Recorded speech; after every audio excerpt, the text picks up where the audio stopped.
Jesus é tentado pelo diabo.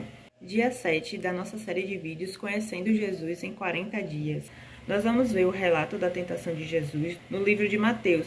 Também há um relato no livro de Marcos e no livro de Lucas. Jesus, após ser batizado, ele foi conduzido pelo Espírito ao deserto, onde ele ficou 40 dias e 40 noites jejuando e orando.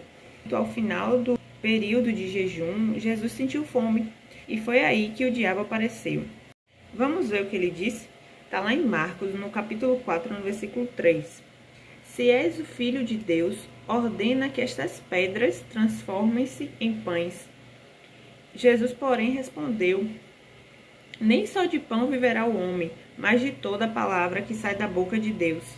E ele insistiu novamente. Ele levou Jesus para a cidade santa e colocou-o sobre o pináculo do templo. E disse: se és filho de Deus, lança-te daqui abaixo. O diabo então usou um versículo que talvez vocês conheçam, que diz assim: aos seus anjos dará ordens a teu respeito e te tomarão nas mãos para que não tropeces em alguma pedra. Ou seja, ele levou Jesus para um lugar alto e disse a Jesus para que se atirasse e que pela palavra ele estaria protegido, porque aos teus anjos dará ordem ao teu respeito. Ele estava induzindo o Jesus a tentar achar que o fato de se lançar, ele iria estar debaixo da proteção de Deus, debaixo da proteção dos anjos. Mas aí Jesus respondeu: também está escrito, não tentarás o Senhor teu Deus.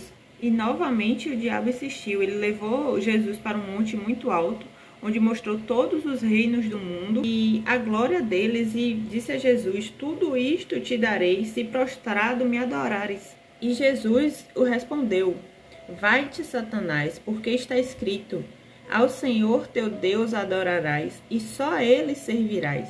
Então nós vemos aqui que Satanás ele tentou persuadir Jesus através do desejo da carne, que naquele momento que Jesus teve fome, ele tentou convencer Jesus a satisfazer o seu desejo naquele momento, que era transformar a pedra em pão para poder se alimentar. A outra forma foi através do abuso do poder que Jesus tinha.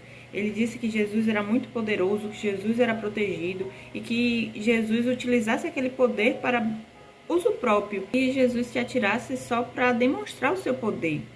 A outra forma que ele fez foi mostrar a Jesus o poder que havia no mundo, toda a glória que havia no mundo, e ele disse que tudo isso era dele.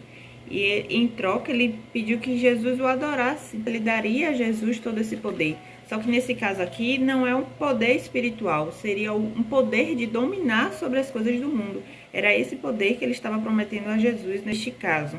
Mas isso feria um princípio primordial, que é adorar a Deus sobre todas as coisas. Então ele queria roubar a adoração do Senhor. O que é que a gente percebe aqui? Se Jesus foi tentado através do uso da própria palavra, da indução do seu poder, nós vemos que conosco não é diferente.